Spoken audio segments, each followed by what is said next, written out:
আসসালামু আলাইকুম এভরিওয়ান। আজকে আমরা এই ম্যাথের সমাধান দেখব। আমাদের এই চ্যানেলে আপনাদের জন্য বিভিন্ন চাকরির পরীক্ষার বিভিন্ন ম্যাথের সমাধানের ভিডিও চলছে। কাইন্ডলি আমাদের চ্যানেলটিকে সাবস্ক্রাইব করে দিবেন। তো চলুন এখন আমরা আমাদের আজকের ম্যাথের সমাধানে নেমে পড়ি। এখানে বলছে যে কামাল বশিরের 5 বছরের ছোট আর বশির হচ্ছে টুটুলের 5 বছরের বড়। তাহলে কামাল ও টুটুলের বয়সের পার্থক্য কত? ওকে, তো এই ক্ষেত্রে আমাদের ফার্স্টে যেটা ধরে নিতে হবে যে ধরি টুটুলের, যেহেতু টুটুলের সাথে আমার কানেকশন বশির মানে টুটুল এবং কামালের সম্পর্ক বের করতে বলছে, তো আমার যে কোনো একজনের বয়সটাকে আমি x বছর ধরে নিব, মানে কামাল অথবা টুটুলের বয়সটাকে আমি x বছর ধরে নিব। এখন দেখতেছি আমি যদি টুটুলের বয়সকে x বছর ধরে নিই তাহলে আমার জন্য ম্যাথটা করা সহজ হবে। সো আমি টুটুলের বয়স ধরে নিচ্ছি। টুটুলের বয়স হচ্ছে আমাদের x বছর। তো টুটুলের বয়স যদি আমার x বছর হয় তাহলে আমার বশিরের, কারণ বশির হচ্ছে টুটুলের থেকে 5 বছরের বড়, তাহলে আমি লিখতে পারি না যে বশিরের বয়স হচ্ছে আমার কত, x প্লাস 5 বছর, কারণ বশির হচ্ছে টুটুলের থেকে 5 বছরের বড়। ওকে, এখন আবার এই বশিরের সাথে আবার কার বয়সের সম্পর্ক আছে? কামালের বয়সের সম্পর্ক আছে।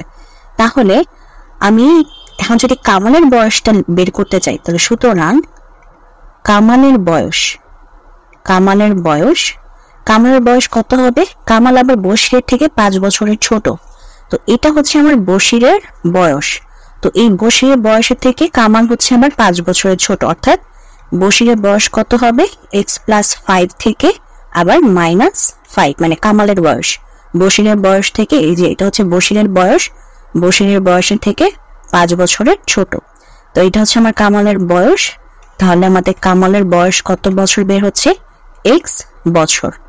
তাহলে আমাদেরকে কার পার্থক্য বের করতে বলছিল? আমাদেরকে বলছিল কামাল ও টুটুলের বয়সের পার্থক্য বের করতে। আমরা টুটুলের বয়স ধরে নিয়েছিলাম x বছর, আবার কামালের বয়স আমরা পাইছি কত? x বছর। তাহলে কামাল ও টুটুলের বয়সের পার্থক্য কত হবে? বয়সের পার্থক্য আমার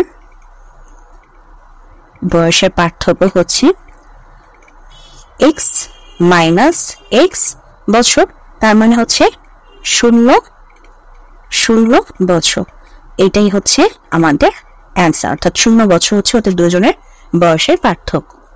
তো এটাই ছিল আমাদের আজকের ম্যাথের সমাধান। যদি ভিডিওটি ভালো লাগে অবশ্যই ভিডিওতে লাইক দিবেন, চ্যানেলটিকে সাবস্ক্রাইব করবেন।